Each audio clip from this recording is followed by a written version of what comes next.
Na kama haingekuwa leap year leo ndivyo ingekuwa siku ya mwisho ya mwezi wa Februari, lakini kwa sababu ni leap year kesho ndivyo itakuwa end month. Kwa sababu leo ni tarehe 28 mwezi wa Februari mwaka wa 2024 na kesho ndio tarehe 29, na tunatumia kwamba uko mzima buheri wa afya pale popote pale ulipo mpenzi mtazamaji.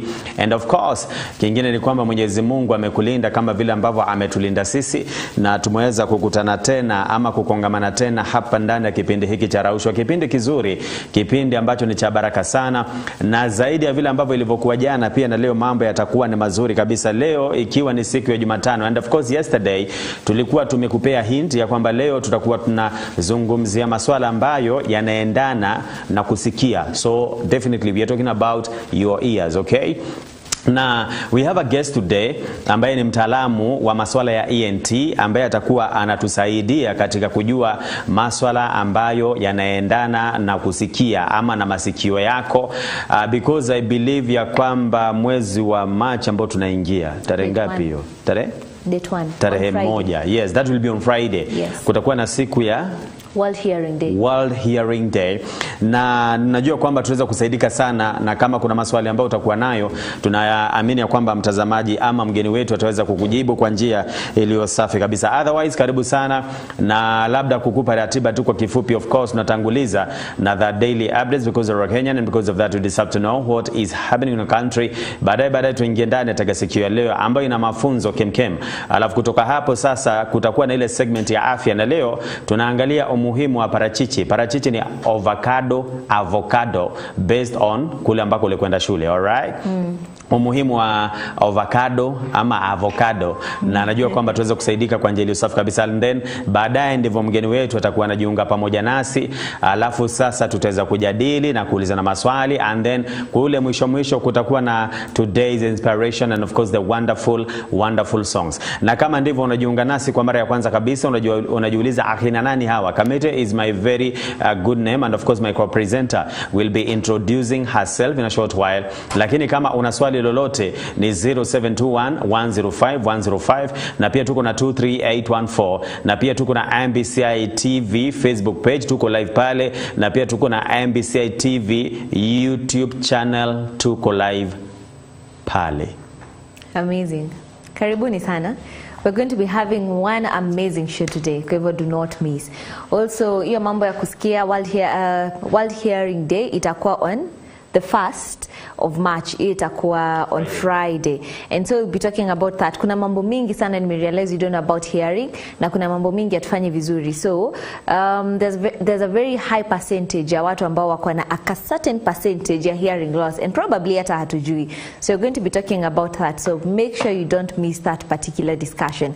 But for now, you are a Kenyan, and because of that you deserve to know what's happening in your country. Tutaandamana pamoja mpaka pale 10 in the AM. Like seriously, you don't have a name? Naitwa Kahugu. There you go. Yes. Now, ni taarifa mbili kutoka hapa nchini Kenya na moja kimataifa. Ukifuatilia kupitia MBCI Radio, undani wa taarifa hizi utaweza kuupokea kwa njia iliyo shwari kabisa. Natanguliza hapa na taarifa ambapo waziri wa utumishi wa umma Moses Kuria ametangaza usajili wa wafanyakazi wote wa serikali kwa lengo la kuondoa wafanyakazi hewa kutoka kwa orodha ya wafanyakazi wa umma. Katika taarifa iliyotolewa jana, waziri huyo aliangazia kwamba usajili huo utajumuisha rekodi za kibiometriki za wafanyakazi wote wanaokadiriwa kuzidi 1900. Aidha alidokeza kuwa zoezi hilo litapanuliwa ili kuwashughulikia wafanyakazi katika serikali za kaunti. Kuria alisisitiza kwamba hatua hiyo ni muhimu kutokana na mabilioni ya pesa ambayo yalikuwa yanapotea kila mwaka katika malipo ya wafanyakazi hewa na wanafunzi. Hata hivyo, waziri huyo hakutoa maelezo mahususi ya tarehe kamili wakati usajili na ukaguzi utakapoanza, haswa usajili wa kibiometriki ulifanyika hivi majuzi kwa waajiri wapya wa huduma ya vijana kwa taifa NYS. Wakati wa zoezi hilo mnamo Februari 23, waziri Kuria alisisitiza kwamba usajili huo utakuza uwajibikaji na uwazi wakati wa kuajiri. Aliongeza kuwa serikali pia italenga kujumuisha wanafunzi ambao masomo yao yanalipwa na serikali ya kitaifa. Na tunasonga mbele ambapo makachero wa tume ya maadili na kupambana na ufisadi humu nchini EACC wamewakamata maafisa 5 wa serikali ya kaunti ya Kwale kuhusiana na ufisadi. Waziri wa fedha wa kaunti ya Kwale Vincent Mbito pamoja na ndugu zake 4 wanaofanya kazi katika idara mbalimbali katika kaunti hiyo walikamatwa na maafisa hao jana asubuhi. Kaka hao ni pamoja na Mongo Mbito Mongo, afisa msimamizi wa mapato katika kaunti, Hassan Shilingi Mbito, dereva anayehusishwa na kampuni ya huduma za maji ya Kwale, Maiwe Mongo Mbito, afisa ununuzi katika kaunti ya Kwale, pamoja na Chindoro Mongo Mbito, mwajiriwa katika Wizara ya Afya na ambaye awali alikuwa mwanagenzi katika kaunti ya Kwale. Kulingana na EACC, washukiwa hao walikamatwa kuhusiana na wizi wa zaidi ya shilingi milioni 48.9. Kupitia kwa taarifa, familia ya kina Mbito ndio wakurugenzi au wamiliki wa kampuni za Chilondongola Holdings na kampuni ya uwekezaji ya Rom ambazo zimetumiwa katika sakati ya wizi wa fedha za serikali ya kaunti ya Kwale. EACC imesema kwamba 5 hao watakabiliwa na mashtaka yanayohusiana na kandarasi 10 zilizotolewa kwa kampuni hizo mbili. EACC imeongeza kwamba fedha hizo ziligawanywa miongoni mwa washukiwa hao. EACC imesema kwamba zabuni ambazo zilipatikana kupitia ukiukwaji wa sheria za ununuzi kwa kutumia hatigushi zilikuwa za utoaji na usambazaji wa sodo, chakula na vifaa vya afisi na taasisi. Alright, na katika habari za kimataifa ni kwamba watu 31 wamekufa na wengine 10 kujeruhiwa baada ya basi walimokuwa wakisafiria kutumbukia kwenye mto karibu na mji wa magharibi wa Kenieba nchini Mali. Wizara ya uchukuzi nchini Mali imesema kwamba katika taarifa, basi hilo lilikuwa linaelekea wakati ajali hiyo ilipotokea majira ya saa 11 jioni. Wizara hiyo ya uchukuzi imeeleza kwamba ajali hiyo ilitokea baada ya dereva kushindwa kulidhibiti basi hilo. Matukio ya hayo ni ya kawaida katika maeneo mengi ya Afrika Magharibi ambapo sekta ya uchukuzi wa umma imelemewa pamoja na kuwepo ukaguzi duni wa mabasi ya kubebea abiria. Mwaka uliopita, takwimu za Umoja wa Mataifa zilionyesha kuwa bara la Afrika limeshuhudia robo ya vifo vilivyotokana na ajali za barabarani duniani, licha bara hili kuwa na 2% pekee ya magari kote katika ulimwengu. Hizo ndizo baadhi ya taarifa, na ukifuatilia kupitia MBCI Radio utaweza kuzipokea saa 6 dhuhuri, saa 10 alasiri, saa 1 jioni, saa 3 usiku. In the meantime, tunaingia nataka sikiondo kule nako pia tukaweza kujua hali iko shwari au hali iko vipi.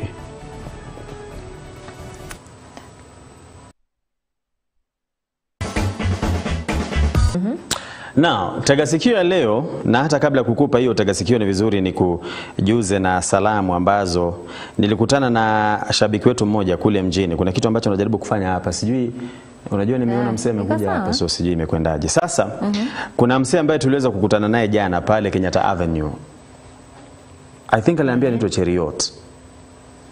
Cheriot. Yes, that is Cheriot.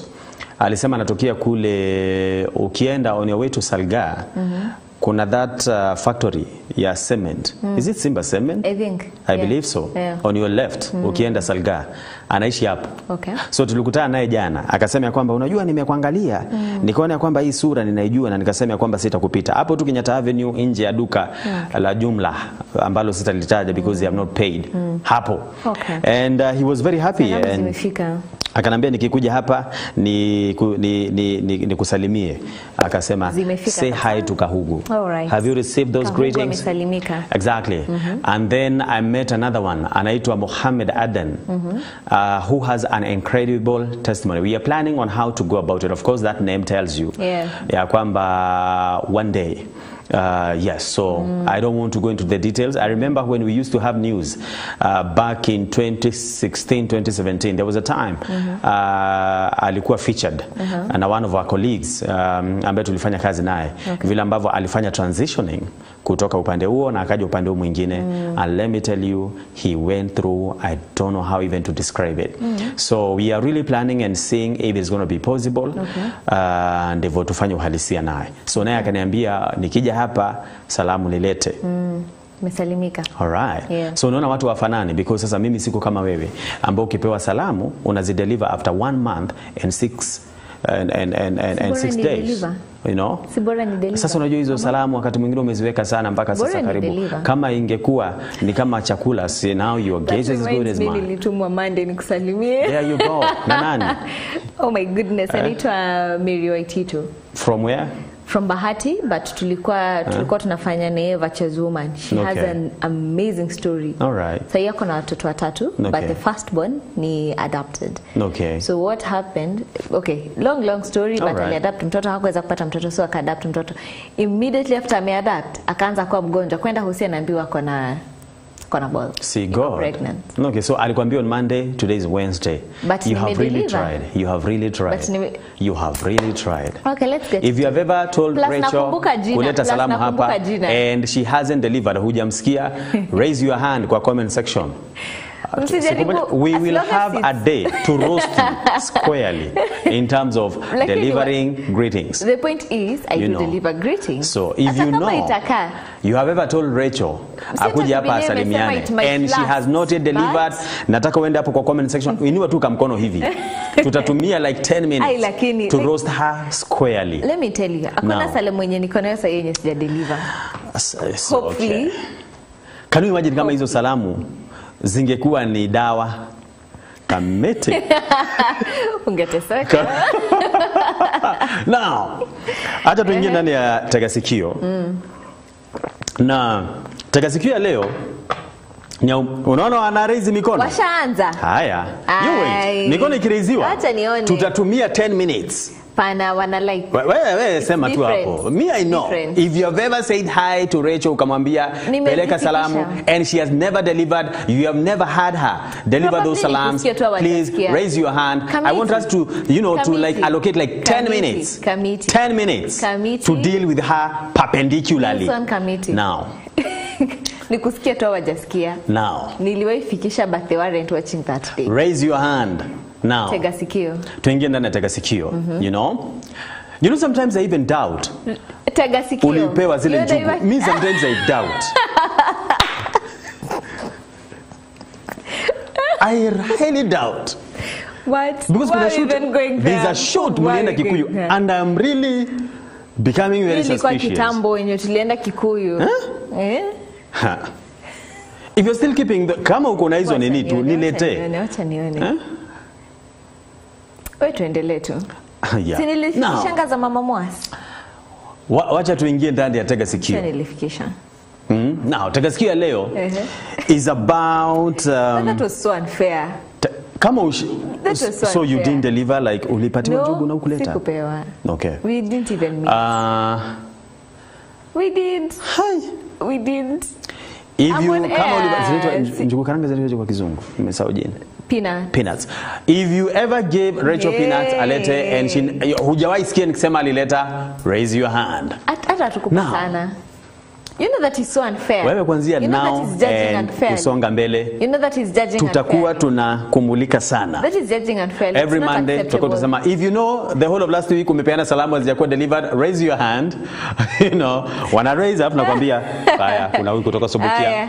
Tunaangalia kuna huyu kutoka Nyandarua. Utafanya waanze ku raise mikono na kuna mtu mwenye amenituma. Wacha tuingie kwa Tegasikio. Okay? Kwa Nakuru. You see? Sasa Tegasikio, it is about this boy who was around the age of tunaanza kumpa miaka mingapi? Mtu mwenye ako 6 years ni mtu ambaye yuko grade ama class? Ndio anaingia class 1 hapo. Oh. Yep. Oh, ndio anaingia class 1 eh? Yeah. There. So siku moja wamefunga shule wako holiday, and this is one Tegasikio that will really teach us a lot. Now ujue it's funny because ni mtoto, but the lesson that we're going to get here is incredible. A master class. Okay. So wamefunga shule wako nyumbani for the holidays, okay? And the father was a policeman. Okay. Okay? Na alikuwa na position kule ambako alikuwa anafanya kazi. All right? Okay. The mother was a teacher. So afisa polisi amemuoa nani? Mwalimu. Amemuoa mwalimu, and of course sasa si wana mtoto mmoja. Okay. So shule zimefungwa. Katika shule ambayo mama mpe jina this young boy. Brian. Mama yake Brian Kwa sababu ni mwalimu shule zimefungwa, lakini katika shule ambayo alikuwa anafunza hakuwa na tuition. Okay. So that tells you ya kwamba si yako home. Yeah. Si mzae, si yeye ndiye anaenda job. So one day during now that holiday, Brian anacheza ball. Now hapo nje kule ambako alikuwa anaishi, ni watu ambao wanaishi outskirt ya town. Okay. Ni kama Nakuru town na Ngata. I just love Ngata. I thought you'd say Bahati. And there's just something in Akusumbwanga na Bahati. I was almost sure you'd say. Let me choose Ngata. Yeah, thanks. There's something about utaki nipende Bahati. Acha tutumie tu Ngata. Now, acha tutumie Ngata. One day I'll tell you about Ngata, why there is that because ni vitu ziliendaga hivi, but huko ndiko kungekuwa nyumbani mpaka leo. Okay. Na sisi peke yetu, but you know, a good number of people. But before I was born, there was a zigzag molo. Yeah, okay. Yeah, so that's why. Forget about that. But sasa ni watu ambao ni kama Nakuru CBD, lakini sasa wanaishi Ngata. So Ngata ni town yenye iko nje ya Nakuru. But unaweza ukaishi Ngata hata kama hauna gari, unachukua tu, nafikiri kwamba kutoka Ngata mpaka town maybe it will be around 60 bob or 70 bob or 50 bob, maybe around that much. And 100 bob. Within maybe ukipanda gari ambalo halisimami kutoka Ngata kuteremka hapa town, you can maybe around 20 minutes you'll be around here. 20 minutes. Yeah, you know. So yes. So umeona hiyo. So pale ambapo wanaishi ni on compound na ni kama tu Ngata ilivyo. Kule ambako unapata kwamba watu wengi plot ambazo wako nazo, mtu amejenga kwake, ameweka fence and there was a time I remember we went with you tukienda kwa keki. I don't know what program was that. Yes, Business Plus. You remember? First episode of Business Plus. Exactly. Yes. Nilikuwa company, you know, for moral support. And that was the only one in Yulienda committee. And I think also Rhoda was there. Yeah, my memory is very sharp. Ilikuwa mimi, Rhoda was there. Nell, I don't know. Yeah. You know, you know, and now we were like, let's go, let's accompany you for moral support. You know, I remember that time when you were just about to shed tears, and I was there telling you, don't fear the lights. Can we just go back to the Tegasikio? Can we? Because you have started. Now. So it's like that compound. Let's go back there. Okay, to business. Let me leave Business Plus alone. Surely. Okay, sawa. You know now, but we came through for you in a great way, you know. God bless you. Hallelujah. Chuck say amen. Let's go back to the Tegasikio. To what? To Tegasikio, yeah, kwa hii compound, okay? So, wanaishi hivyo. So, pale nje, kuna kitu ambacho kinaitwa kitchen garden. Okay? So, ka kitchen garden, unajua, kuna tumboga mboga, kuna tu vitu tu, kuna tudania, tumboga kidogo tu. Kama ni yenye iko conducive vizuri na nyanya, kuna tunyanya hapo huwa wanamwagilia maji every morning. Kuna tu vitu tu hapo. Kuna tu vitungu. Tule toa majani. Wacha hiyo nyingine. Nini nyingine iko hapo? Kuna tumesema kuna mboga, right? Kuna wenye uko na rosemary. Kuna rosemary, kuna dania of course, kuna rosemary. Hiyo tu vitu. So ni kama kabush, lakini ni kabush ka garden. Okay? So umeona? So si wako home. Shule si zimefungwa. Buda alienda job. Madhe ako home. Brayo anacheza ball. Okay? Ni around saa 9 jioni ama saa 6 dhuhuri. Okay? So anacheza ball na kick, amebaiwa ball. Wacha ile makaratasi ile ya kucheza pepeta. Kuna hiyo nyingine. Ulikuwa unajua pepeta hiyo? Tulikuwa tunaita pepeta. Yeah, ile kufanya. Tulikuwa tunajua sasa tulikuwa tunasema pepeta. But niku hiyo uweze litoa. Tulikuwa tunachezanga ya wacha niache kujisifu but they know. Okay. Sasa anaitwa nani? Brayo. So kanacheza mpira, kanapiga, kanafanya nini? Kanapiga headi, sijui kana nini, kanajinice, kanapiga juu. Kana floss nayo. Sasa mama ya Brayo na baba ya Brayo pia kuna venye pale kwa kona wametengeneza kanyumba ka kuku. Okay. Kama nani, without mentioning the name. you know. So ametengeneza kanyumba kanini ka kuku. Sasa kuna kuku hapo ambaye sasa ana vifaranga. Na kwa sababu ni on compound kumefungwa, so hata wakimrelease kuku kutoka ndani ya nyumba hatatoka kutoka kwenye ako kanyumba kake, hatatoka aende. So si kuku tu anatembea tembea huko kwa compound tu. Kwa compound. Anaenda pia hapo kwa kitchen gardens. Unajua kuku huwa wanakula those things. So huko na vifaranga huko nini chini huko. So Brayo akapiga ball, okay? And then ikaenda kwa kitchen garden. Okay. So because it's a boy, you know, very energetic. So Brayo amekimbia kwenda kuchukua ball. Sasa si imeenda kwa kitchen garden. Si Brayo naye ameingia sasa ndivyo spot kwenye ball yako. Akiwa amekimbia, Brayo akasikia kitu yenye imekuwa ni kama all of a sudden kama imekuwa smooth, alafu kuna kasauti kama and then kasauti kakanyamaza. So Brayo is like nini hiyo? So Brayo akafanya hivi kwenye mboga hivyo. Ndivyo akapata amemkanyaga kifaranga. Okay? Na sasa huyu kifaranga sasa Kipzengwe amekufa. Okay? Let me tell you. Brian akapiga kamsa. Na akaanza kulia. Na tena kwa sauti ya juu sana. Sasa mama Brian ako nyuma ya nyumba upande ule mwingine anafua. But akifua anasema kama kitu ina happen huko nini? What's going on? Anacheza, anacheka ama analia. Na kwani kuna watoto wamekuja kucheza huku kwa sababu ni so ndivyo akaacha kufua and then akasimama kidogo akasikia ni kulia analia. Na vile ambavyo Brian analia something crazy has happened. Yes. So unajua mama venye mtu kufanya hivi alafu unafanya hivi, you know, akapitia huo mlango wa nyuma, ukipitia mlango wa nyuma unatokea kitchen, unafungua sitting room straight hapo kwenye corridor hapo, akatoka nje. Akapata Brian amesimama kwa kitchen garden na analia na amelia na anatetemeka. Mawazo ya mama yake yakamwambia ama ameumwa na kitu. Ama kunaweza kuwa kuna nyoka around na sijui. Akakimbia akamwambia, "Nini toto? Nini?" Akaenda akamchukua. Unajua instinct za mama. Akamchukua kwanza so ndivyo alipomtoa akaona mguu wa Brian unatumanya manyoya. So akamwambia, "Nini?" Ndivyo Brian akitetemeka na kulia, amelia hata sasa anashindwa kujicompose vizuri. Anasema ni pale. Nini imefanyika? Nini imefanyika?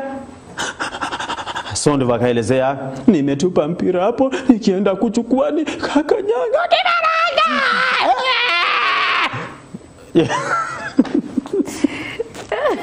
You get it? So mama yake anamuuliza, so ni nini sasa mbona unalia hivi? Simekufa. So Brian akalia sana. So ndivyo mama yake akamwambia, sasa hujapigwa na mtu. It was an accident. Huku unajua kwamba huyo kifaranga, unajua wakati ambapo kuku ana vifaranga wake, kuna vifaranga wengine tu vichwa ngumu, anatoka kwa mama, anakwenda na huko, alafu anaanza kutafuta mama. So ni vile walikutana na Brian hapo anaangalia kwa sababu Brian focus yake ilikuwa kwenye mpira. So analia, mama anamwambia, "Okay, it's okay. Sasa ni nini na hujapigwa? Nini?" Baba yako akikuja hapa akupata unalia wewe. So you know you're dad. Utapigwa. Brian hakunyamaza. Brian alilia sana. Sasa mamake anamuuliza, "Kwa nini unalia?" "Sasa si amekufa." Anamwambia, "Ndio, it was an accident."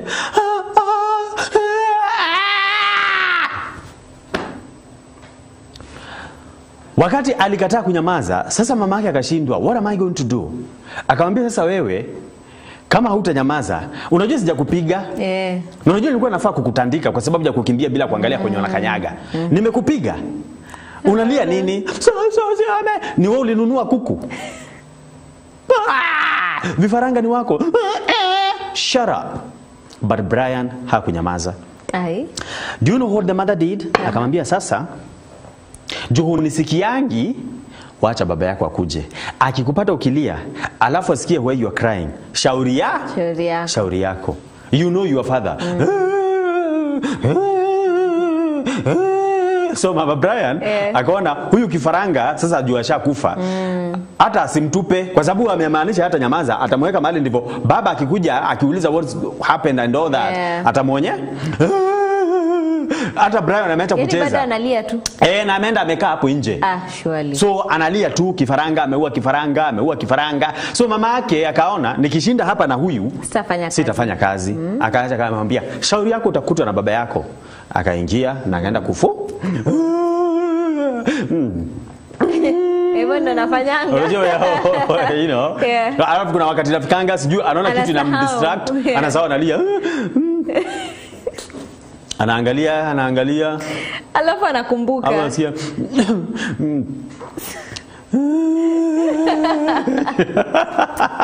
Unajua watoto wako hivyo. Mara sijui analia, anajiangalia mkono, anasahau alikuwa analia.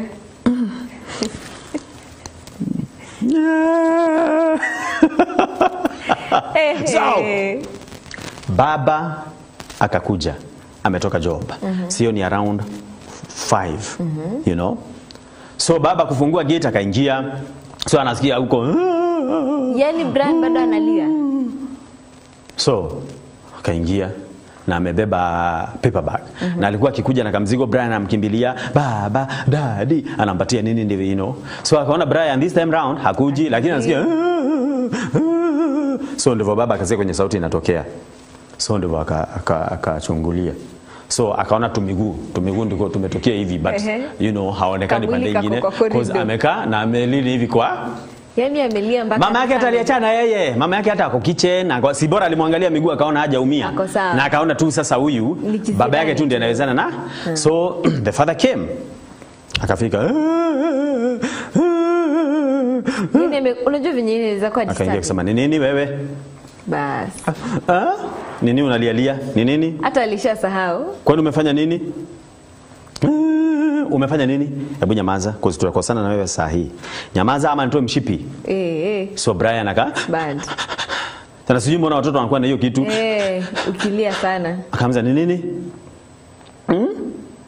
nini unalia na unakaa mbona nikaa umelia we babe bibi yake anaitikia jikoni yes Neki huyu ati hebu muulize juu hata mimi hata sitaki kushinda nikikuja hapo kwanza nini umefanya na mama yako wewe nini umefanya na mama yako hebu tuingie ndani ya nyumba so akaingia sitting room bad so mzee akaekelea paper bag kwa meza alafu akakaa chini akamwambia kaa hapa I want you to explain to me without crying I told you you're a man okay so usilie ovyo ovyo mama yako amekupiga umechokozana huko ukapiga huko nje kwa nini unalia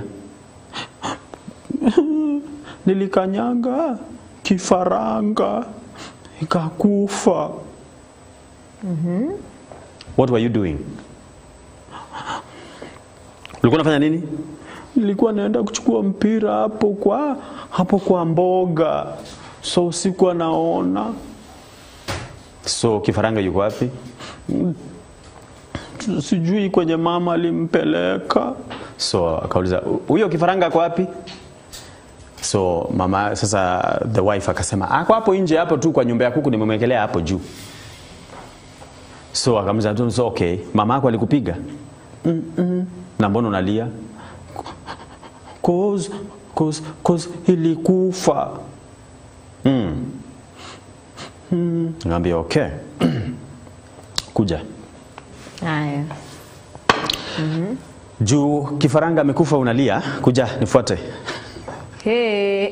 wakatoka nje that's in the house praise the Lord yes wakatoka nje baba akamwambia nifuate kuja so amefuata baba amekaa hivi akaenda kwa nyumba ya kuku akaiona akasema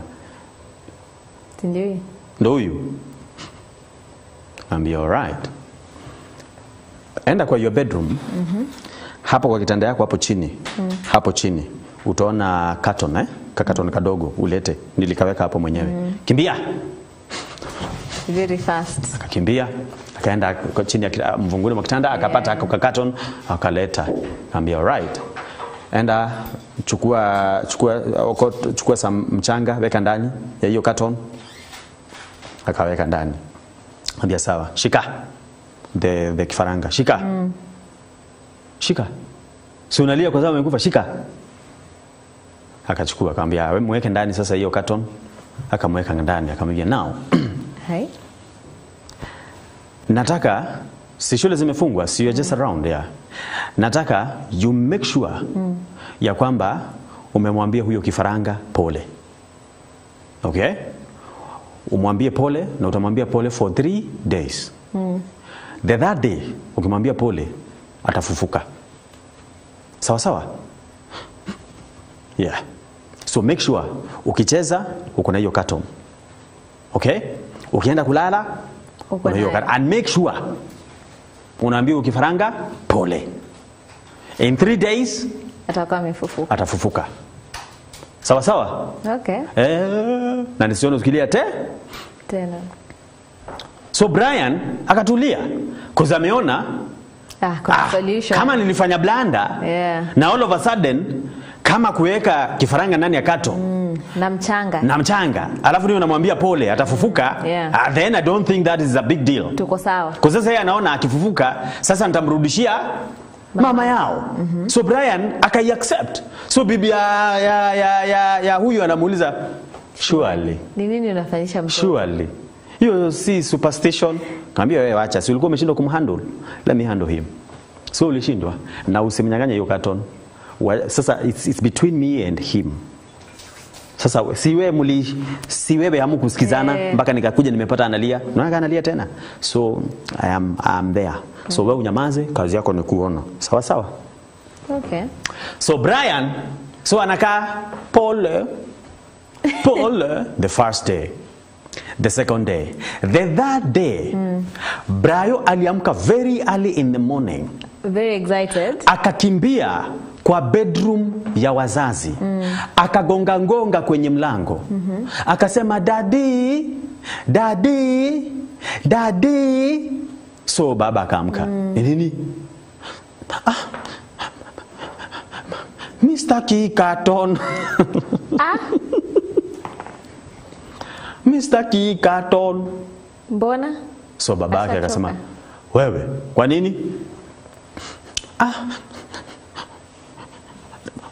It's smelling.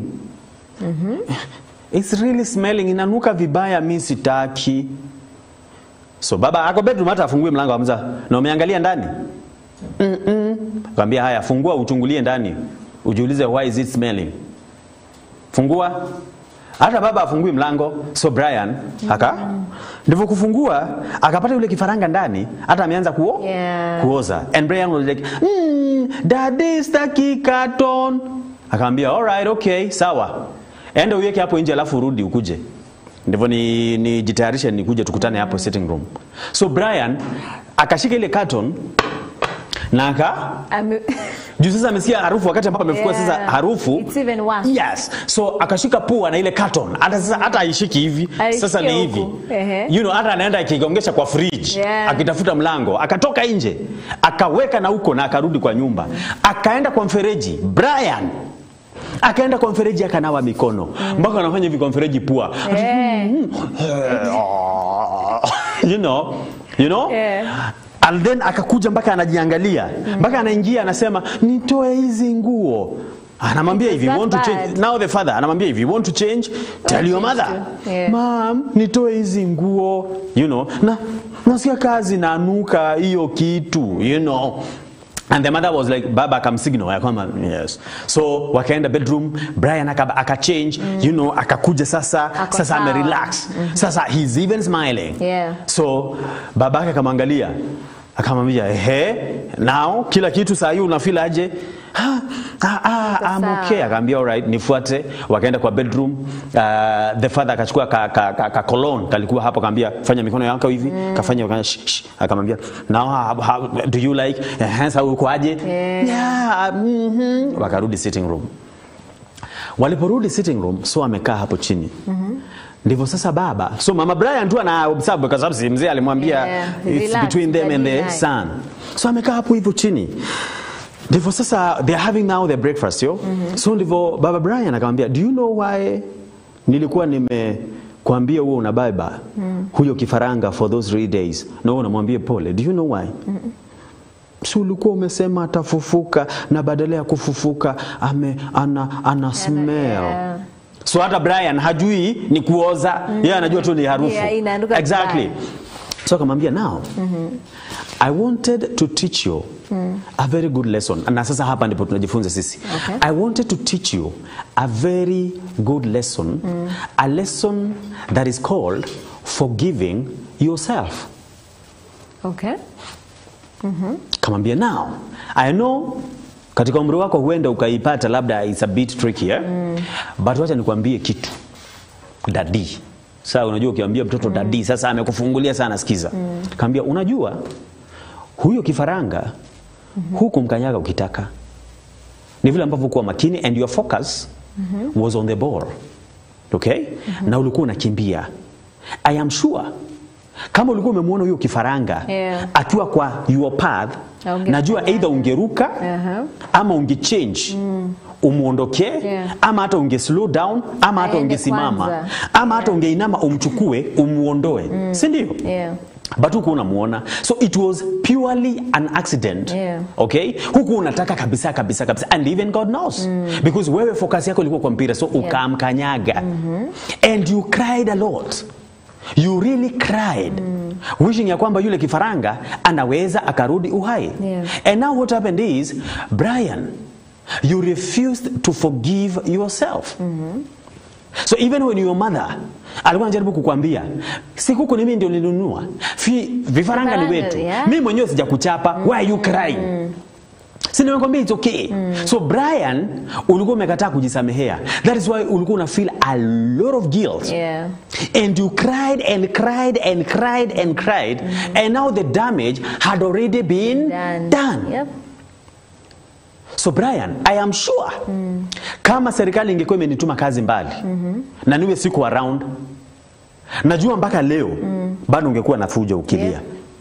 Because ulikuwa unaona ya kwamba sasa what you have done, no one is going to forgive you, even after your mother came told you, sijakuchapa, nimekusamehea. You refused to forgive yourself.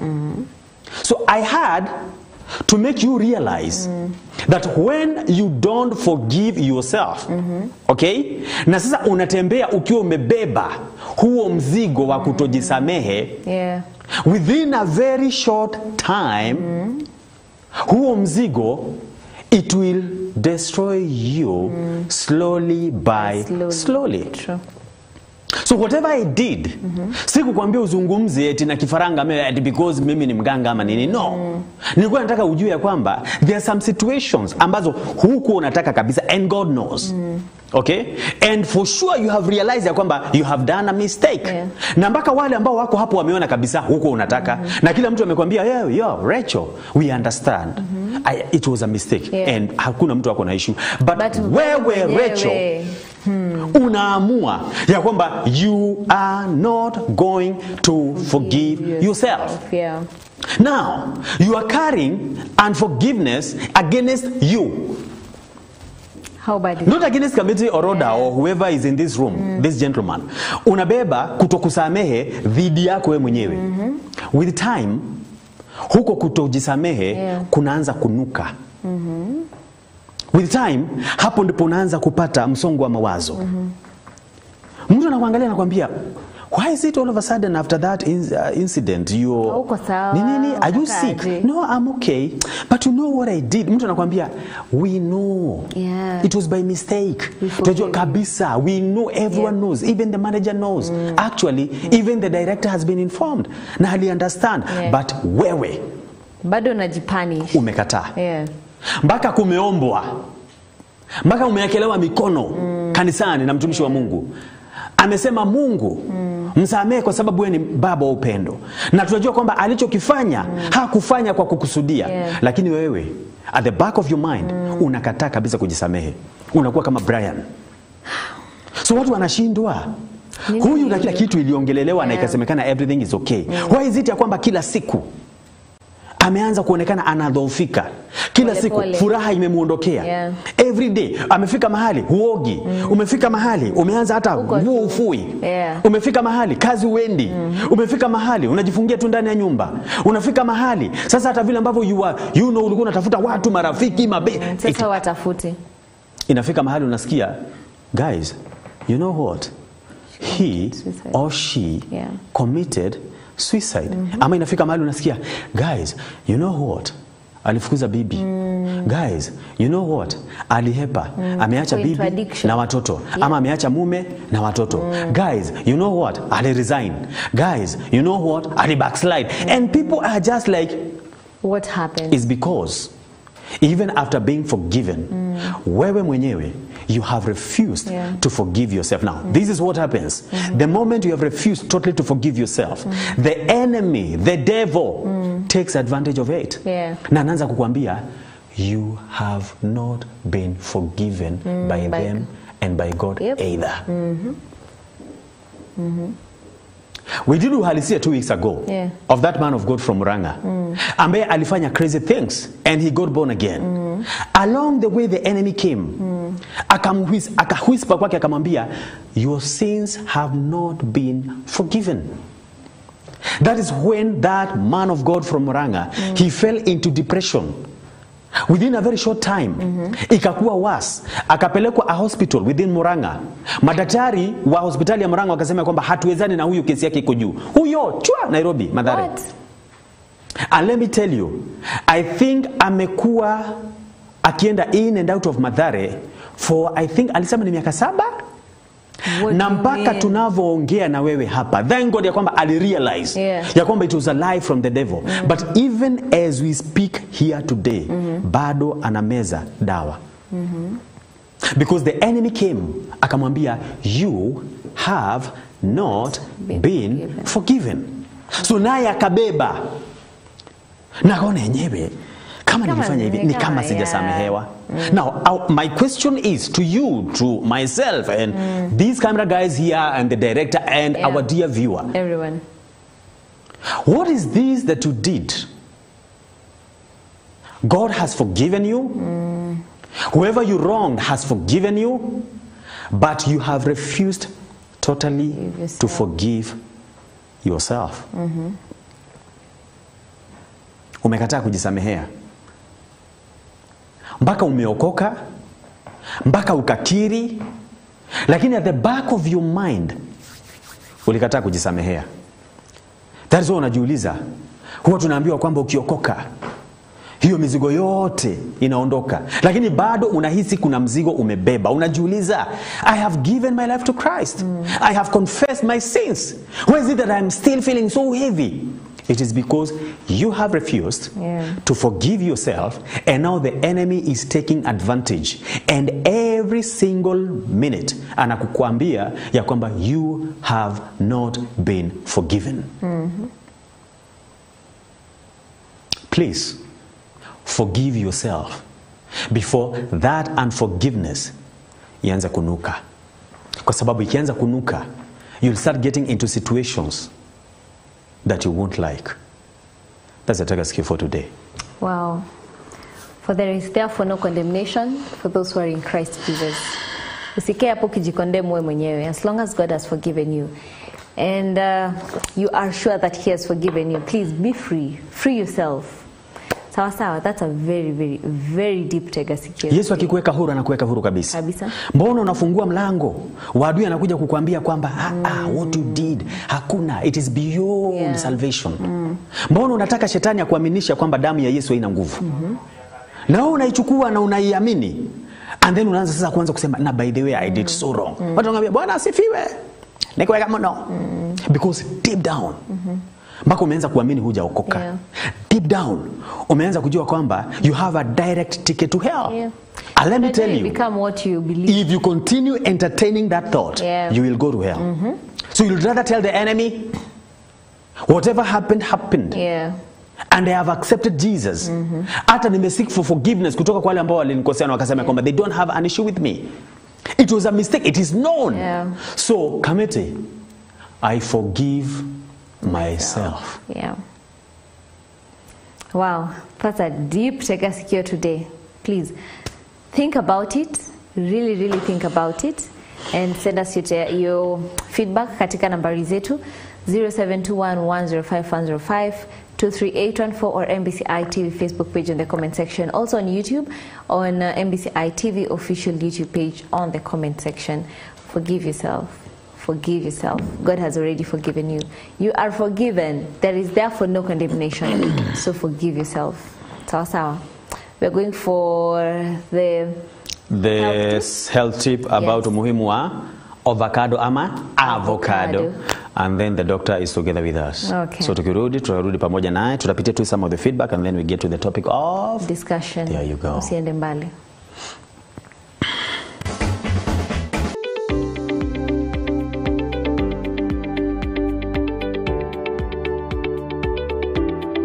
Leo mtazamaji wangu, katika makala ya afya tips tutakuwa tukiangazia umuhimu wa parachichi ama ukipenda avocado kiafya. Kuanzia kwenye juisi ya parachichi mpaka kula kama tunda, mara nyingi tunda hili linajulikana kama chakula chenye afya. Parachichi linatajwa kama chakula chenye virutubisho vingi, huku nusu ya matunda yakihesabiwa kuwa kati ya 5 yako kwa siku. Parachichi ni chanzo bora cha mafuta na ina vitamin E na ni chanzo kizuri cha virutubishi. Pia hutoa nyuzi nyingi zaidi kuliko matunda mengine na yana idadi ya madini muhimu ikiwa ni pamoja na chuma, shaba na potassium. Inaweza kusaidia afya ya moyo. Parachichi lina mafuta mengi, huku 60% ya haya yakiwa ni mafuta asili, ambayo utafiti unapendekeza kuwa husaidia kulinda dhidi ya magonjwa ya moyo na kupunguza shinikizo la damu. Inaweza kusaidia kupunguza lehemu inayotolewa na parachichi pamoja na asidi ya mafuta ya mbegu. Mafuta haya ambayo hayajajazwa hupendekezwa kama sehemu ya lishe bora ili kusaidia kudhibiti lehemu, yani cholesterol. Inaweza kusaidia kudhibiti hamu ya kula. Hakuna shaka kwamba maudhui ya kalori ya parachichi ni kubwa zaidi kuliko matunda na mboga nyingine. Hata hivyo, uchunguzi wa kuvutia umeonyesha kuwa mafuta ya parachichi husababisha hisia za shibe ambayo husaidia kudhibiti hamu ya kula. Inaweza kusaidia kuweka macho yenye afya, kwani ina vitamin E ya kinga pamoja kusaidia macho yenye afya. Ni hayo tu kwa sasa, tupatane Jumatano ijayo katika makala ya afya tips. Jina langu ni Perpetual Nyambura.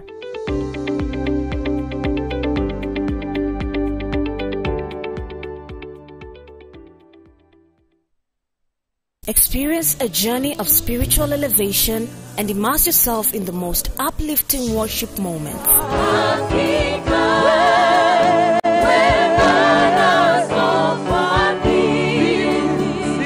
Watch the best of worship culmination every Saturday from 3 p.m. to 5:30 p.m.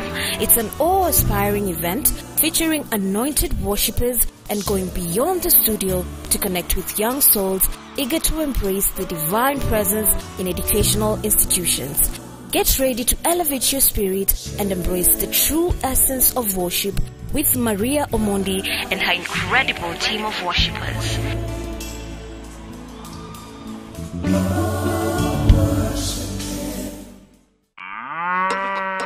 Kilimo ni uti wa mgongo katika uchumi wa kitaifa. Akili Shambani inakufunza mbinu mbalimbali za kilimo cha mimea na ufugaji. Tunavuka milima na mabonde kukuelimisha mengi kuhusu ubunifu na teknolojia katika kilimo. Yote 9-10 ni masoko, nayo je? Tunahusika na mkulima kutoka kwa shamba hadi sokoni. Fahamu haya na mengine mengi kuhusu kilimo kwenye Akili Shambani kila Jumatano saa 1:30 usiku, ukiletewa nami Enaeli Mlinga.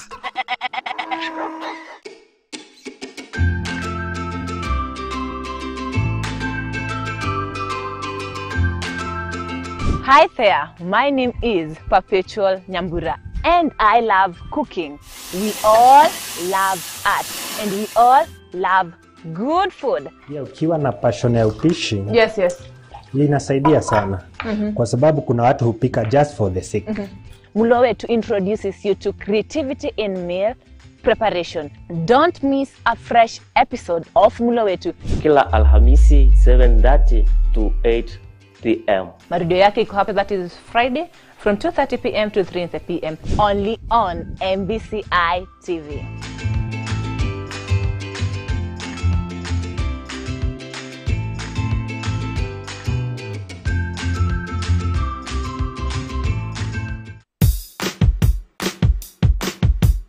Get ready for non-stop adventures and lots of fun! Each episode is packed with engaging stories, vibrant animations, catchy songs, educational session, and unforgettable moments. She sells seashells at the seashore. Hey! We inspire and empower young minds as we develop important life skills while having a blast. Join us every Saturday on your favorite channel from 9:30 a.m. as we have an amazing time. Don't miss out!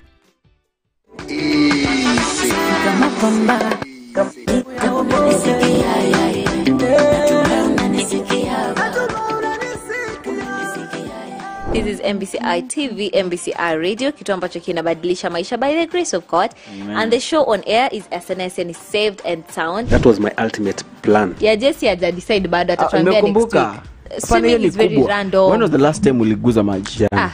Maji mingi kuliko karai. Yesterday. Brother, this is the place where you connect with me, yeah? Let me share something that you and JC have in common.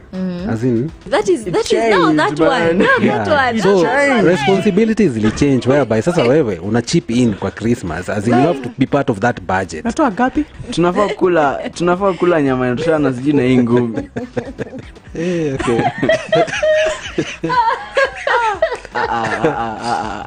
We can't do this. You try to explain something that you are not understanding. As someone ninyi wengine mkilia huku mnacheka mpaka mnalia.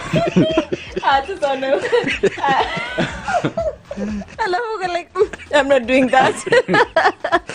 Back to what I was saying, because it was just a moment of being happy. Anyway, grace and peace. We bado kuna stories za nyama. Daka moja. SNS with Rachel Kahugu, Jekehuha NE, the DJ. The Virtuous Woman Show brings to you authentic stories from all women of all walks of life. You start going to the bar to watch football. Yes. And you started just as going to watch football. No. I was intentional. Why do you want to kill these babies? And I'm looking at him and I'm asking, what babies? Through their experiences, we are able to enlighten and encourage each other. He strangled me, pushed me to the ground, and the first thing he asked for was my M-Pesa PIN. He proposed, and that's when I said, people will come to understanding and knowledge that this one, she's not just a religious woman. Yeah. She's a called woman. Catch the Virtuous Woman Show every Sunday from 6 p.m. with Sheila Juma. In a world filled with secrets, betrayals, and unexpected twists, two sisters are about to collide in ways they never imagined, lighting a fire that will shake their lives to the core. And now, there's the old cycle of pain and betrayal. Yet, a new challenge is at hand. Join Hadassah on a journey of redeeming her destiny every Sunday at 7:30 p.m. Waridi jangwani.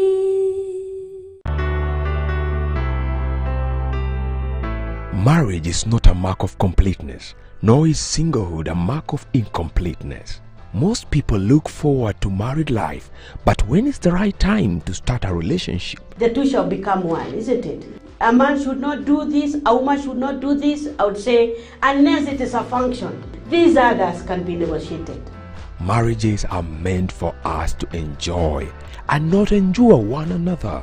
For better, for worse. That is what we call an affirmative covenant. Are we showing fidelity? Don't miss the Marriage Classroom to learn more about relationships and marriage. Relations in a relationship that is not yet in, joined together, you are not in marriage, is a no. It will never be right now, it will never be right tomorrow. It will never be okay, even in the future. Every Sunday, only on MBCI TV. Are you ready to unlock the secrets behind successful career choices? Join us for an eye-opening journey as we delve deep into the minds of professionals from various career fields. So what is your take on employment? I think that employment has been misdefined. Don't miss the insights and the knowledge that will equip you for your success. Meet the HR every Friday from 8:30 p.m. with Sylvia Wanja. And remember, there is no luck in career, but it's an opportunity meets preparation. Usimis kwenda mbinguni. Mabiti na makeki. This is serious. Doctrines continue to differ. So let everybody examine their doctrine. Debates are on the rise. Sodom, this was the same thing that is happening today. And the information is plenty. People go to the wrong sources, expecting to get the right answers. Amidst all these, what is the truth? This judgment is not based on sin. The Bible is clear, and there is an answer for every query. Ask the Ministers of God show every Saturday, 8:30 p.m. For startups and magnates, the best way of marketing is by word of mouth. So the best way to encourage word of mouth is proper execution. Taking risks, that one is inevitable. That is the first initial thing that you need to have. Join us as we explore the exciting world of entrepreneurship, innovation, and business strategy. You must do it with many people. You can't do it yourself. So you need to assemble a team that will deliver your vision and take the company to the next level. Business Plus is your go-to source for expert advice, insider tips, and inspiring success stories. The only way you can actually be able to solve problems faster is if you encounter many problems, so it becomes easier. With me, Rachel Kahugu, every Monday at 7:30 p.m. Remember, business is more than meets the eye.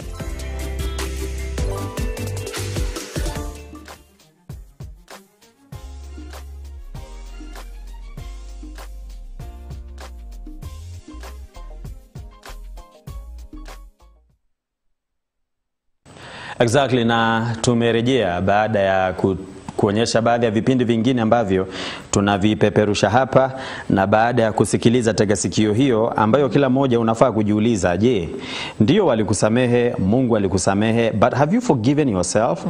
Or you still feel like, you just feel like bado wewe uko an outsider in a way, na you have started hating yourself, umeanza please forgive yourself, sindio? Yeah. So tupitie baadhi ya jumbe haraka haraka ndivyo tuingie kwa the topic of discussion. Anasema, good morning Committee and Rachel. Good morning. You both look good. What a deep tegasikio. I have learned how to forgive myself from the past where I lived with a lot of fear, thinking that I'm not yet forgiven.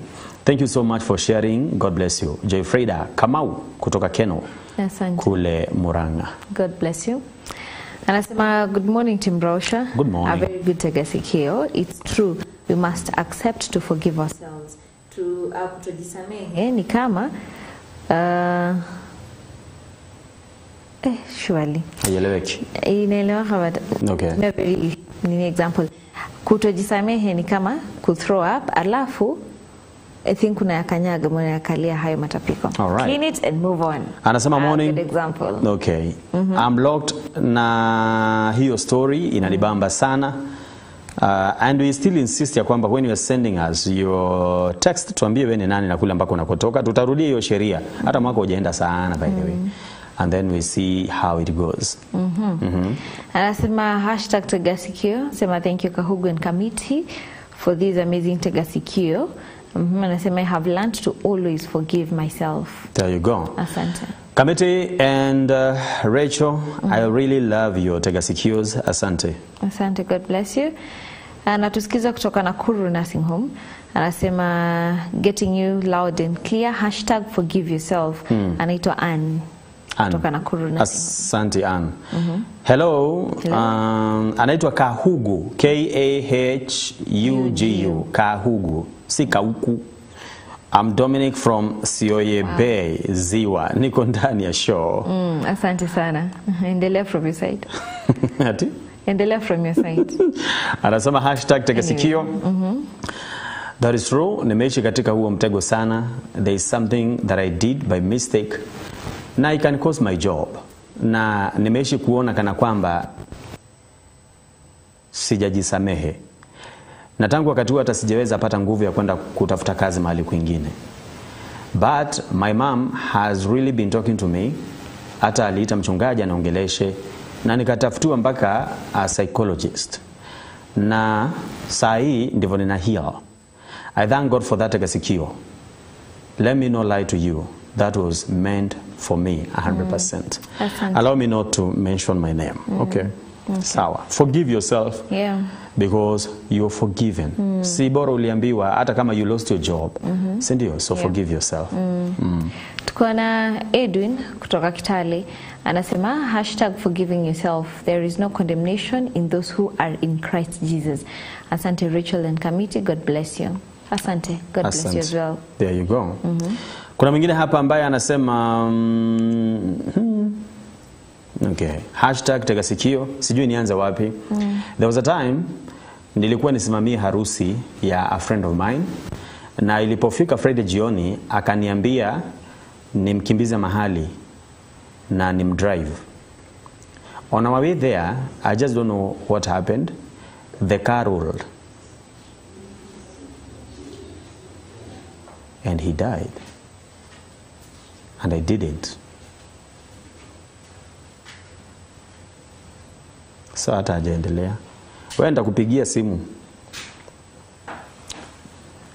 We, okay. So the previous day ndivyo harusi ifanyike. Huyu akamwambia mkimbize mahali mwenye anafanya harusi. Anasema he doesn't know what happened. Car ikarol and he ended up dying. And him he didn't. Na hakukufa. So ni kama ameishi na hiyo guilt, even if it was an accident. I can imagine. And maybe it is even known. Yeah. But the fact that it happened imemsumbua na ni kama imemkula kichwa sana. I'll call you. Nitakupigia. When? Okay. Ama nikwambia kana ni jana. Sema good morning Kamiti and Rachel. Delete your message for both. Venye ile ya But sasa si namba ninaiona, nitakupigia tu. Okay. So good morning Kamiti and Rachel. Good morning. Nita Caleb kutoka Muranga. Sema tuned well and clear, tuned in well and clear.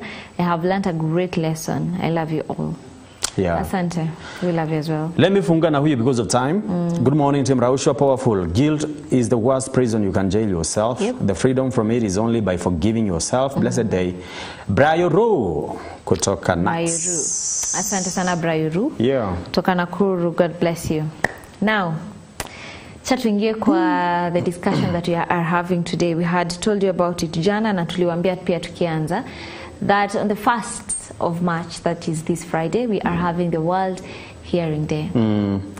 Niliona a certain statistics tutambua because tuko na daktari hapa, that a large percentage of people wako na a certain percentage ya hearing loss. And most of the people probably don't even notice it. Na inaenda ikiongezeka pole pole. So it's good we know ni nini ndio ina cause hearing loss and to what percentage ndio inaanza kuwa dangerous. It's very important to know that. Now today we'll be talking to an ENT specialist, anaitwa Dr. UR. Tumekuwa hapa naye quite a couple of times, kwa hivyo si mgeni sana. So all the questions that you have utakuwa ukitutumia katika nambari zetu 0721105105, 23814 MBCI TV Facebook page and MBCI TV official YouTube page. So we are talking about that today and najua kwamba all of us are going to get something from this particular discussion. Karibu sana daktari. Asante sana. Very happy to have you after a very long time, almost a whole year. It's been quite a while, yeah. It's been quite a while. Yes. Watoto wako aje? Wako salama. Hata wananingojea tukitoka hapa tunaenda theater. Okay. Ndio. Okay, amazing. Please introduce yourself for the people who are seeing you for the first time. I'm Dr. Austin Oyuer, an ENT surgeon right here at Nakuru County Referral and Teaching Hospital. That's where we're doing most of our operations. We deal mainly with ear conditions, nasal conditions, and also conditions affecting your throat. Okay. Yeah. Okay. So today we're talking about hearing. Mambo ya the ear. Yes. Sana sana. Tell us about the World Hearing Day so that we can start from there. All right, so the WHO realized there's a great need to address issues concerning hearing and hearing loss, so they came up with the World Hearing Day just to create awareness. Okay. And it's usually celebrated every 3rd of March. But this year, 3rd of March falls on a Sunday. Yeah. So we were given liberty, you can either celebrate it before or after. So most guys will be doing it on 4th of March. But we felt to do it on 1st of March. That is this Friday. We'll be celebrating it at the Nakuru County Referral and Teaching Hospital grounds, just at the outpatient center. So there we'll be doing a lot of hearing screening. We'll also be checking ears. We'll be talking to guys. Those who are hard of hearing, require like hearing aids and stuff, we'll be able to refer them to appropriate areas where they can be helped out. Okay. Yeah. Okay. Na maybe kwa wakati ambao tunazungumzia hearing loss, it's good maybe kujiuliza, ama maybe najua mtazamaji anajiuliza, does it have stages? It might begin as a mild hearing loss and it might progress gradually and worsen. So you might notice atakwambia labda last week nilikuwa nasikia lakini this week nasikia kusikia inaendelea ikipungua. So it might be a gradual. Then you have the one that can be sudden.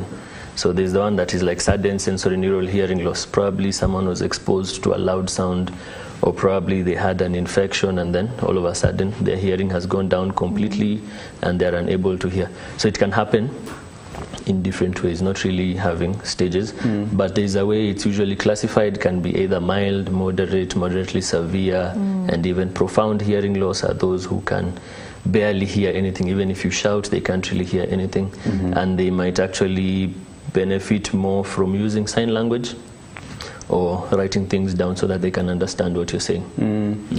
You were spoken about labda mtu amekuwa exposed to a loud sound all of a sudden and then it affects how? Usually this one we find in people who are in areas experiencing wars, so you have explosions, or people who are exposed to loud sounds all of a sudden in one particular day. Or it could be something that's been happening progressively. So probably every day uko kwa hiyo matatu, it's very loud sound, so progressively progressively it just goes reducing and reducing and reducing, then eventually develop hearing loss completely. Okay. There's this thing that happens ukitoka kwa a loud, very loud environment, ama uko na the probably earphones or my headphones or whatever, and then ukitoa ama ukitoka kwa the loud sound unasikia ti kama sikio. Yes. Hiyo ni nini? What usually happens? That's something called tinnitus. So your ear is trying to protect your main hearing organs from damage. Okay. So the ear is able to adjust how the muscles are moving, how the bones inside the ear are moving, and how much sound is getting from your outer ear to your middle ear to eventually your inner ear, then all the way to the brain. So your ear is also having its own protective mechanisms to try and reduce the amount of loud sound that you're exposed to, but it also has a limit. Okay. So if you exceed like 90 decibels for a prolonged period of time, then now your hearing might be damaged, but less than that, probably your ear is able to adjust and then you're able to safeguard your hearing.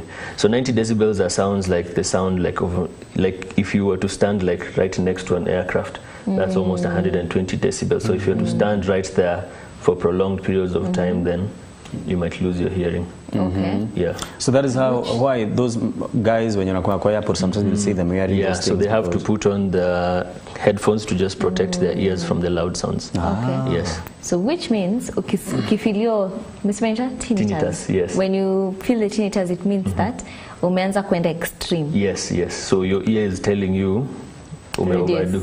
Okay. Yes. Watu wa headphones, and especially kama sisi watangazaji, because sometimes it's unavoidable.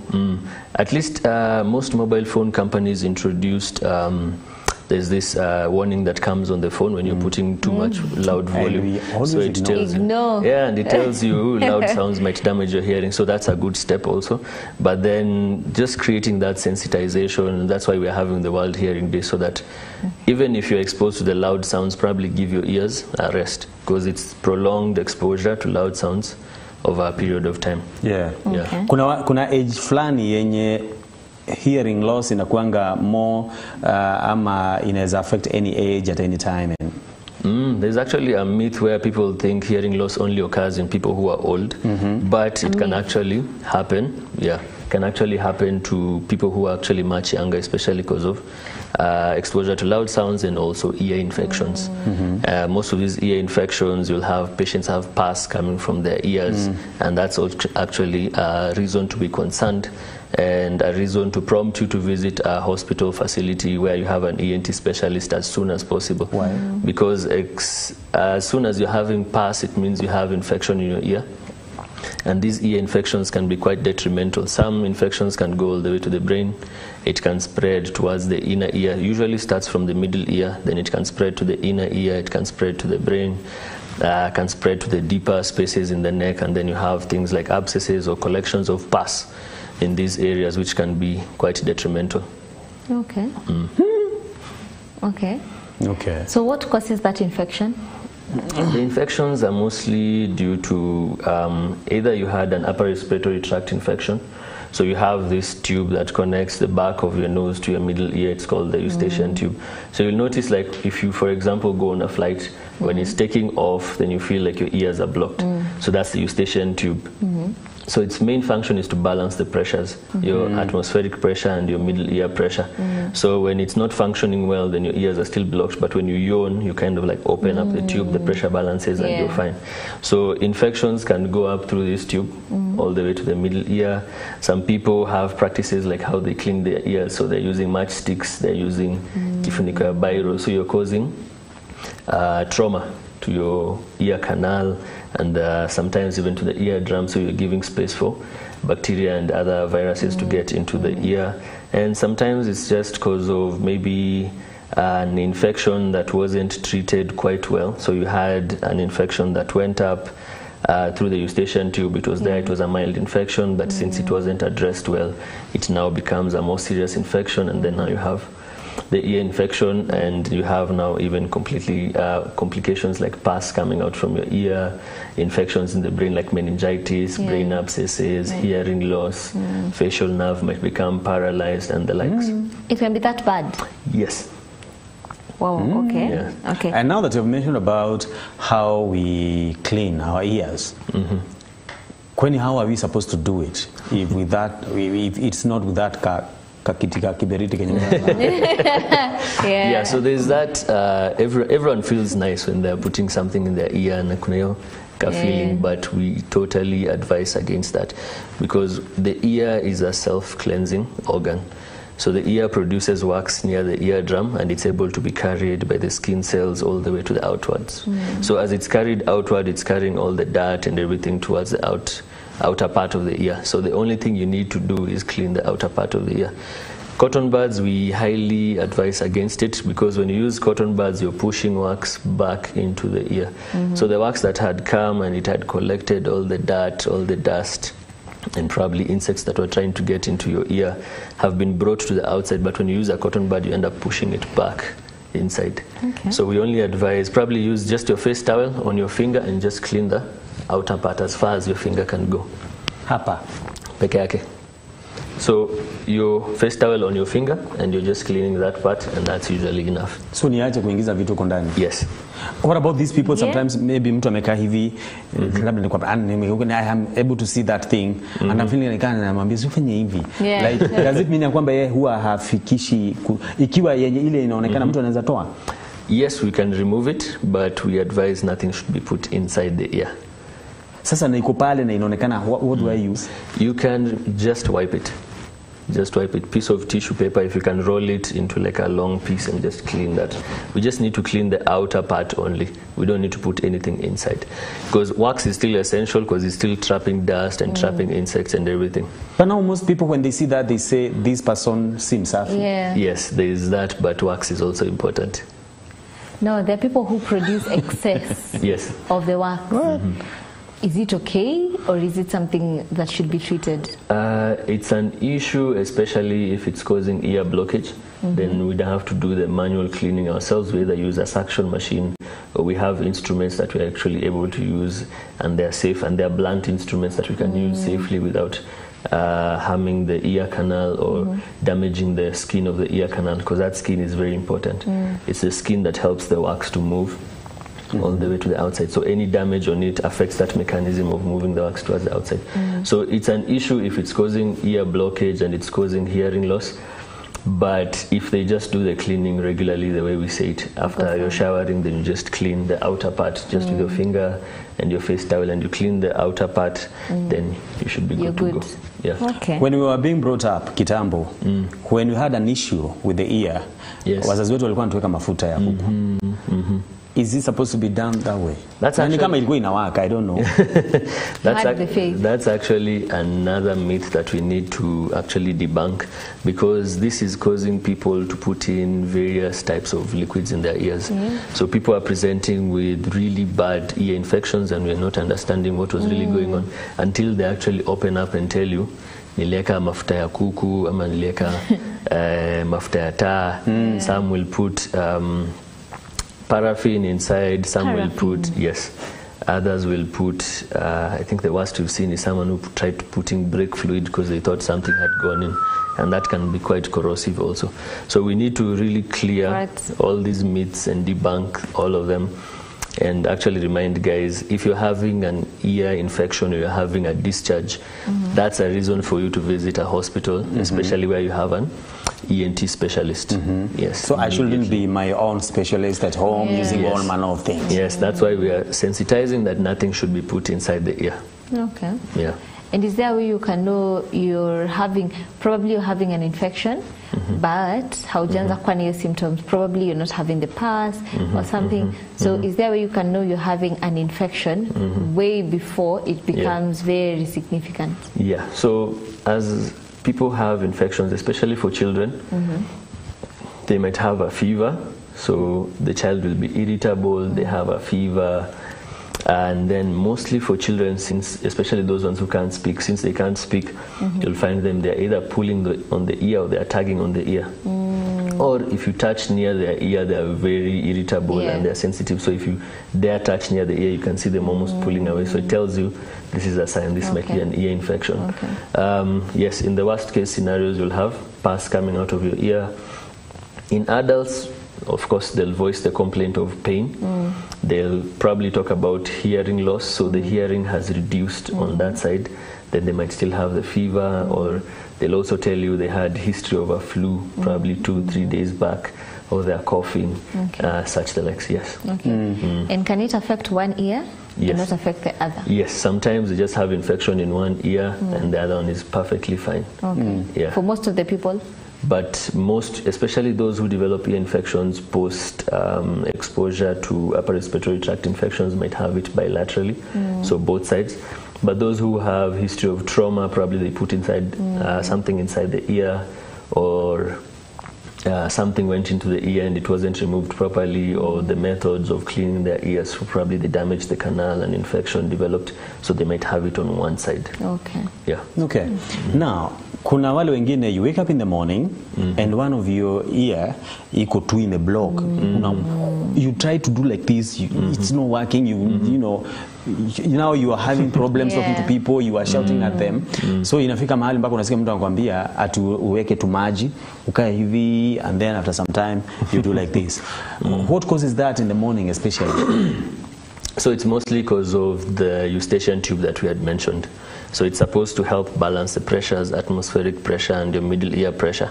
So if it's not opening and closing well, it causes you to have that feeling of blockage. So it's like it's supposed to be an open tube on both ends, but one end is closed. So when it's closed, then you feel like it's like you're trying to speak from inside a swimming pool.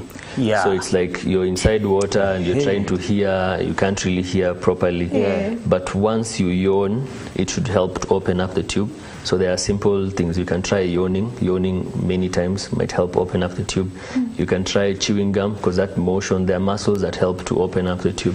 So as you're chewing, you're opening and closing your mouth and you're yawning, it's helping to kind of like stretch and relax the muscles, help to open the tube, balance the pressures, then everything should return to normal. But if that doesn't happen, then we have to put you on a nasal spray.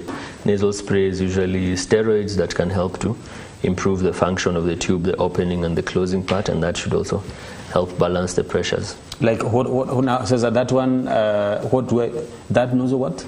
Nasal spray. How do I use them? Nasal sprays are sprayed into the nose. Remember we said the tube is connecting the back of your nose to your middle ear. So if you spray it into your nose, the medication is able to flow all the way to the back. So as it's working, when it gets to the back, gets to the region of the tube, and it's able to help in the opening of the tube, and then the pressures are balanced, and then your hearing should be restored. Who gives it? Usually an ENT specialist. Oh, okay. Yes.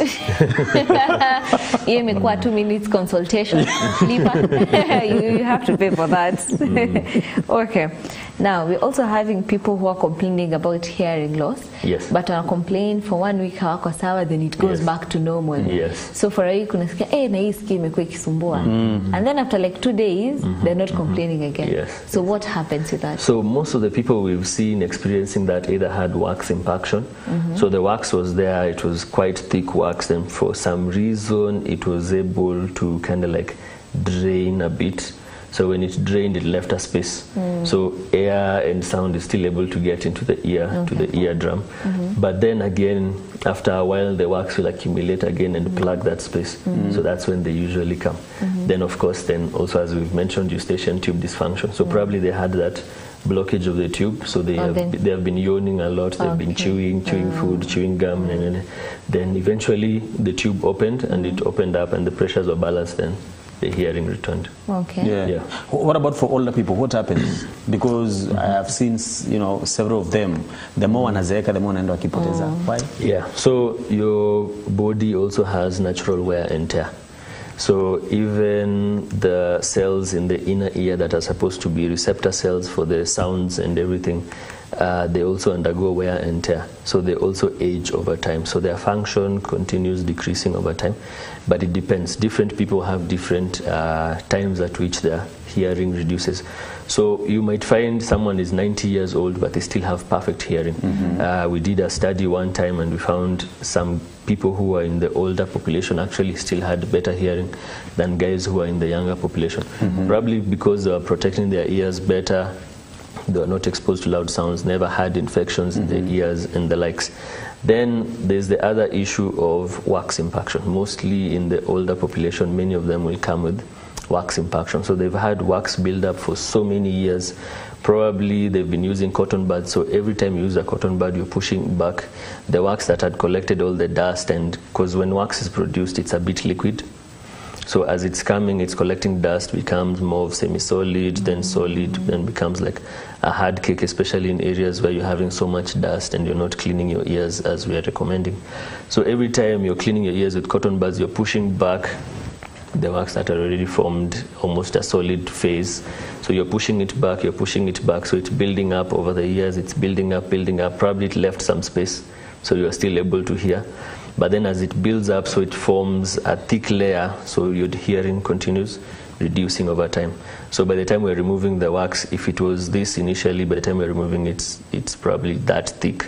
So you find like it's almost the whole of the ear canal that was filled with wax. But once you remove that, then their hearing improves again.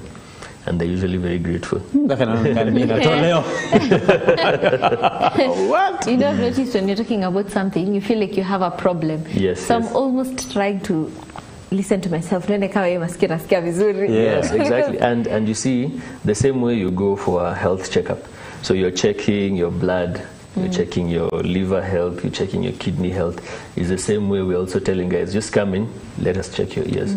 We can do a hearing test, confirm how is your hearing, probably, because then The other thing we want to sensitize guys is some of these things are preventable, and if we can intervene early, then you're able to prevent the complications and from it, preventing it from becoming actually worse.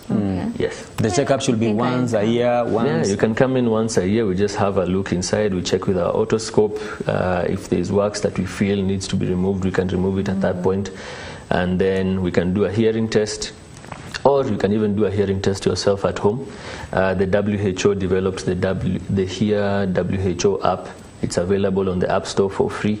You just need good headphones that you can plug into your phone and do the hearing test for yourself and see what hearing level you actually have. Is it affordable? For the hearing screening? For the app, at least it's free. But if you come to hospital, for example, at Nakuru County Referral and Teaching Hospital, we offer the hearing test at 1,500. Yes. If you need to remove that wax, how much will that cost? Removal of wax, as long as you've paid the consultation of 100 shillings, then that should be able to be removed. Yes. Okay. But on the 1st of, on Friday, 1st of March, it will be free? On that day we'll be doing it free, because we are trying to sensitize guys on proper ear cleaning, because then our theme for this year is changing mindsets. Okay. So we want to make ear and hearing care available to all. So we want to reduce this stigma and the problems that patients who have difficulty hearing go through.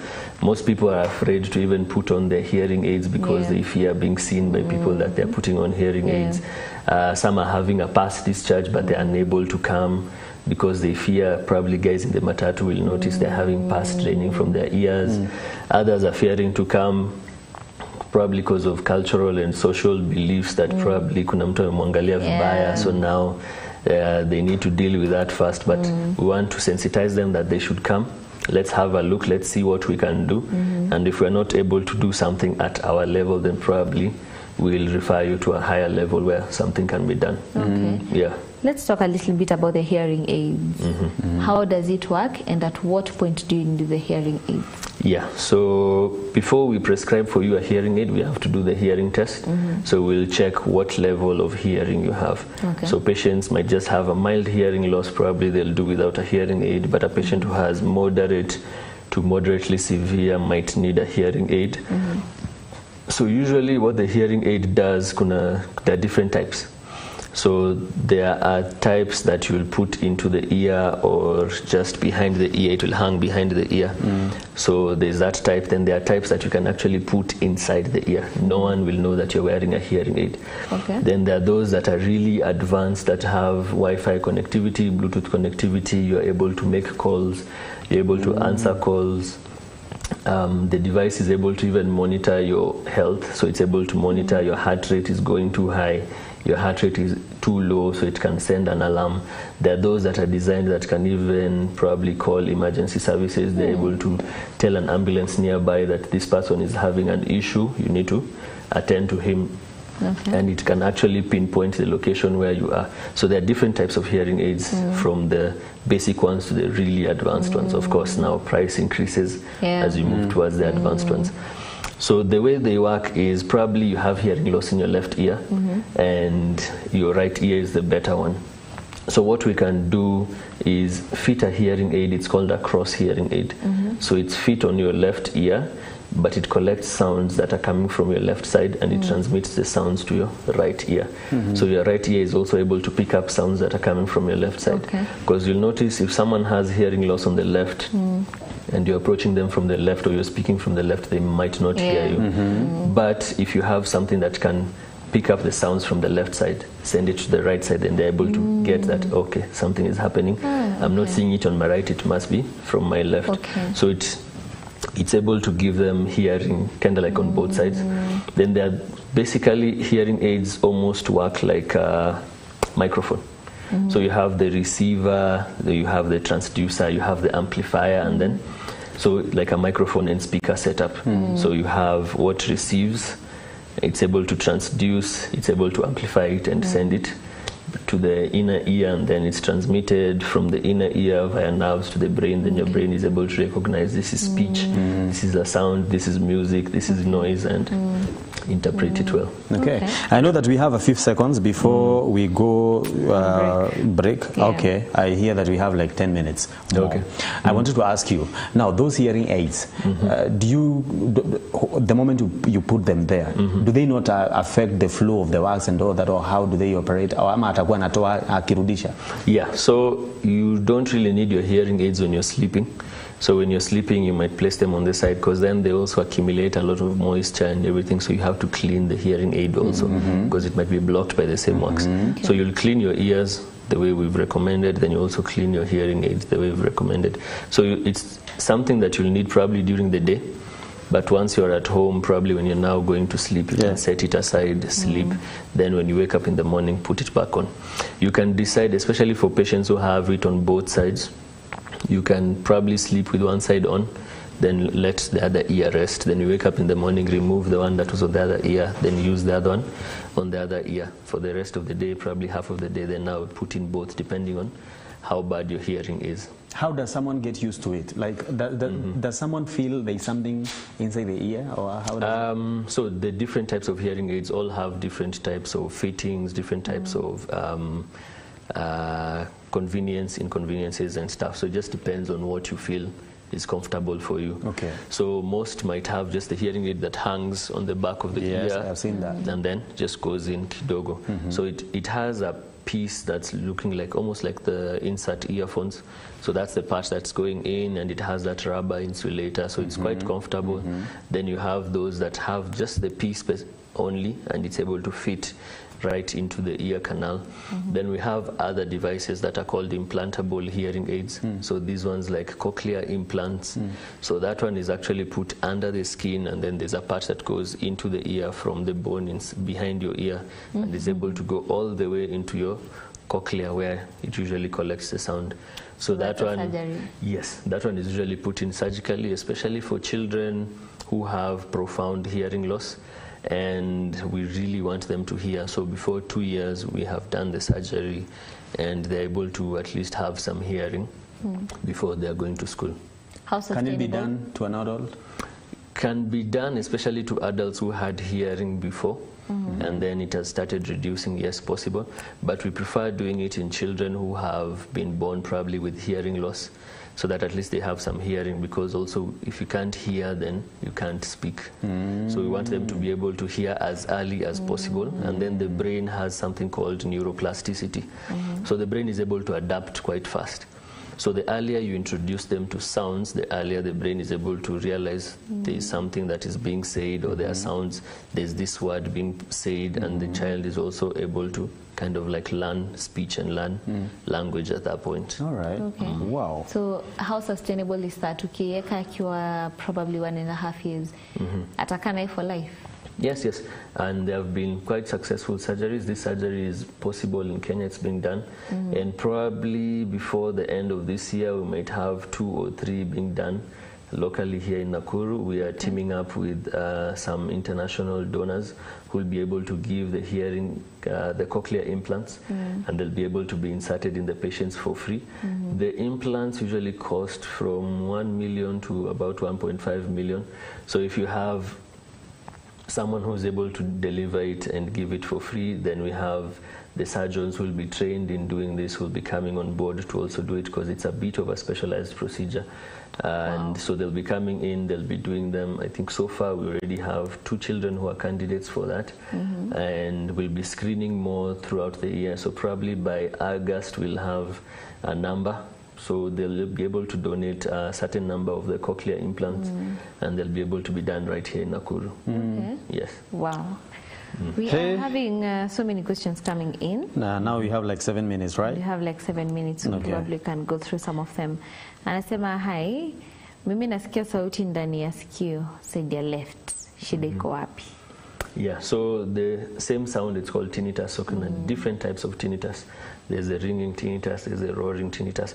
So most patients will complain they're hearing a sound like tee. Or some will be hearing sound like voo, voo. Some will tell you they're hearing like water is flowing in their ear, or there's like an insect in their ear, a mosquito flying. So those are all different types of tinnitus, and they all have different causes that range from hypertension to muscles around the ear to the nerves around the ear to the blood vessels near the ear to as simple as wax impaction. So probably they should come and see us. We have a look inside the ear. Okay. Yeah. Morning Raushwa, Maggie from Nakuru, kindly ask the doc for me. Mimi kukiwa kuna joto huwa na feel kujikuna sana masikio, and I can do it for a long time. What's the problem with my ears, kindly? Probably some irritation or some moisture is accumulating in the ear. She can come, we have a look at it. If there's any discharge, then probably we'll need to address it as soon as possible.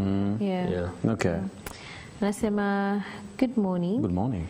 Kindly ask our guest, Dr. Yuer, to speak about adenoids. Adenoids is another big topic that needs a whole show in itself, but basically it's affecting mostly children, and they'll usually present with snoring at night, mouth breathing, nasal blockage. They're unable to sleep well. They'll be snoring a lot at night. Then sometimes if they develop something called sleep apnea, they'll be snoring, then stopping breathing for like 10 seconds, then you hear them snoring again. So it's a complete cycle. They'll be sleeping, then all of a sudden they wake up, they feel frightened, then they'll cry a bit, then go back to sleep. So it's like they're having a feeling of like they were suffocated. So they have to wake up to kind of like wake up all the muscles. Because when you're sleeping, the muscles are also relaxed, but when you wake up, they tighten up. So when they tighten up, it opens up the airway, they feel relieved, then they go back to sleep. So it's a continuous cycle that continues happening throughout the night. And it's something that we usually address. We sort it out, and they can come to the facility and we'll be able to address it. Morning, Committee Rachel. Good morning. Sikio langu lina kelele ndani kama screaming. What's wrong? Valentine from Likoni, Mombasa. Yeah, again, so tinnitus. At least in Mombasa, we have a couple of ENT surgeons who are available now. I think they're about 4 or 5 in number currently. So Coast General have an ENT surgeon, I think 2 of them. So they're able to visit there and kind of like, because we really need to look into the ear and see what's happening, then we can sort it out. Okay. Rachel? We also have Jinongwe from Nakuru, again, tinnitus. Anasema, what are the causes of ringing in the ears? Yeah, so is it treatable? Those many causes, most of them are treatable. Some of them surgically, some of them medically, some of them we can, as simple as removing the wax, then the tinnitus will go away. Sometimes it's the high blood pressure. So if you manage your hypertension, then the tinnitus goes away. So it's just finding out what's exactly causing the tinnitus. When they come, then we can address it. Yeah. Now let me ask, for people who are usually kwa loud sounds, alafu wakitoka wana feel your tinnitus. If you feel it every time unatoka, is it something that in the long run ita cause a problem? Or ukisikia tinnitus alafu ishe and you know the cause, it just means then you are okay? It just means your ear is warning you, you're exposing yourself to very loud sounds, and probably you should reduce on that. Yeah, because then now progressive exposure to loud sounds might cause your hearing to also reduce eventually. Yeah, so that music system work on it. Wow, I feel blessed having you good people. And I had a problem with my ears where I couldn't hear clearly due to loud music from Matatu's ETC. Yesterday, I decided to visit Kenya Hospital where I got help. Jeffrida Kamau. A question, please. What about for a child who is about 6 months? What am I supposed to do when he or she has that in her ears? Just clean the outer aspect of the ear canal. We don't need to put in anything inside the ear. But if you feel that the wax probably is impacted or it's too much wax and you're not able to get it out, all of it, come to us. We'll be able to remove it for you safely. Yeah. Another one is asking, why does it happen that during the cold season and I feel that blockage? Yeah, so could be probably from the eustachian tube dysfunction. Cold season, you have a lot of flu, so probably your tube is blocked by mucus accumulating at the back of the nose. So if we are able to treat that, then should be able to open up and you're good. Perfect. Okay. Last question. Yes. Anasema, hello MBCI. Hello. Daktari, do I have to worry about small wax in my child's ear that makes her ear painful at times? Probably it's not the wax making the ear painful. Probably there could be an infection that's happening. So those are the things we're really trying to raise awareness against. So if you're having a child complaining of ear pain, that is something that needs to be addressed. If your child is having discharge from the ear, that is something that needs to be addressed. Yeah, so they can bring the child. Probably we need to have a look. We need to wind up. Hi, kuna huyu ukiwa karibu naye hakusikii, ukiwa mbali anasikia. What's the problem? That's interesting.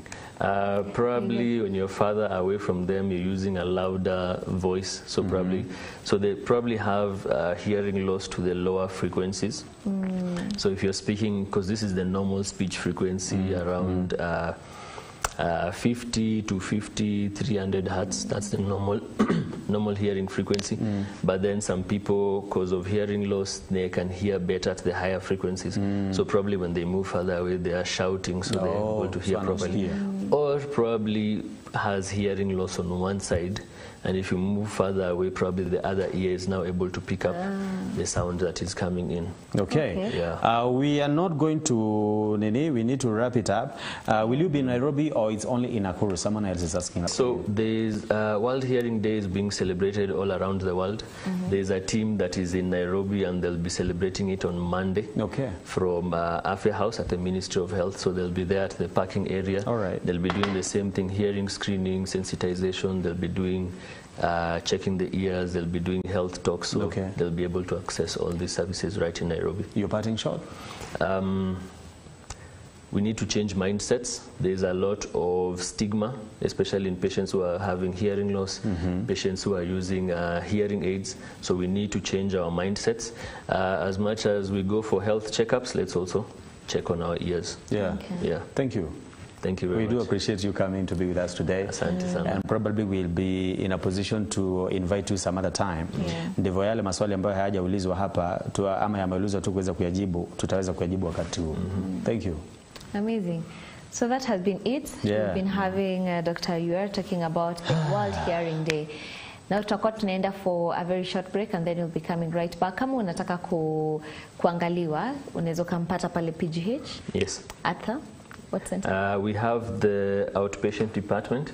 Room number 20 is specifically for ENT. And on Tuesdays we have the consultant clinic at Block 7. Okay. Yes. Perfect. Thank you for coming. All right. So let's go for a very short break and then we'll be coming right back. There you go.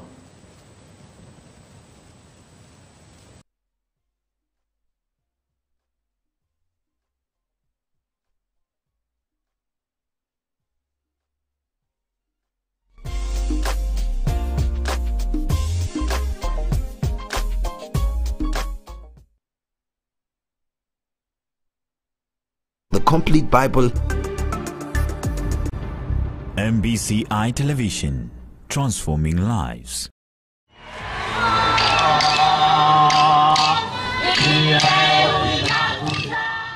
After several years of dedicated translation work, the Pokomo community received the Complete Bible in their heart language on 30th September.